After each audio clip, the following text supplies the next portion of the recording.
You're not my wife. I try to brush it off. How did you sleep, honey? Shut up. Shut the hell up. He throws his phone at the wall just above my head. I stiffen. You don't even sound like her. You don't move like her. I know a fucking demon when I see one. When he first decided to go back to seminary school, I supported him. He'd never been all that religious until he gave up alcohol. I was just so happy that he'd quit drinking. His evangelizing caused a bigger and bigger rift between us and our friends and family. I started to feel trapped with him and constantly judged by him, reminded over and over again what my roles as a wife were according to the word of the Lord our God. We had no kids together. I had family a few hours away I could stay with. It just made sense for me to leave. So, about 2 years into his evangelical theology program, I informed him that I wanted to separate. He took it surprisingly well. I thought this would be a smooth, amicable divorce. Then the seizures started. I'd had them on and off since around when I got married. My GP, half a dozen nurses, and a neurologist were all baffled as to where they came from. Eventually, it was chalked up to stress, probably, and I was prescribed anticonvulsants and sedatives. But Michael hadn't let me leave the house to pick up my medication. He had long since stopped taking his own. Christ heals all ills, and to trust the invention of man over the Creator himself is sinful.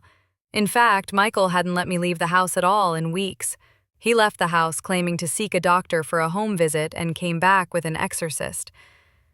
For 6 days, I was tied to a bed and denied food to starve the demon out. I had a burning piece of firewood held to my face to scare the demon out. I was bound and helpless as they poured foul-tasting tinctures into my pried-open mouth, brewed with holy water and herbs thought to be demon-repelling.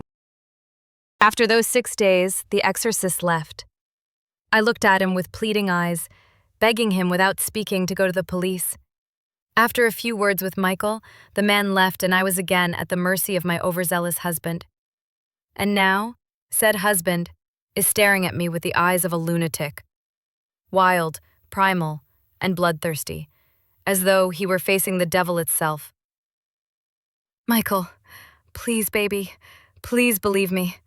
I'm so desperate at this point that I don't consider the hundreds of times I've begged before, or how it just made him angrier. Michael, I am your wife.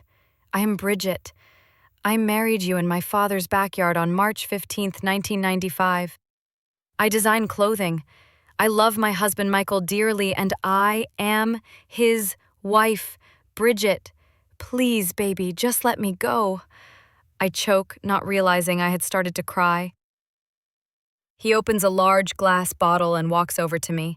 I brace myself for another noxious tincture, but he upends the bottle and pours the strong-smelling clear liquid all over my body. Alcohol. It is by the Spirit of God that I cast out the demons, he recites as he pulls out a matchbook. I open my mouth to scream, and he shoves a rag in my mouth, silencing me. Then the kingdom of God shall come upon you. He lights a match. Our eyes meet. In that look, I can see the truth. Nobody else will, and nobody else would, had I tried to explain. By all outside accounts, my husband is a madman who murdered his wife by accident, believing her to be a demon. But in that last look, the last time I met my husband's eyes, mine asked a question. As I looked into the crazed, enraged eyes of my killer, I silently asked, "It's all been you, hasn't it? These seizures, this demon, all because I want to leave?" With the slightest of nods, he drops the match.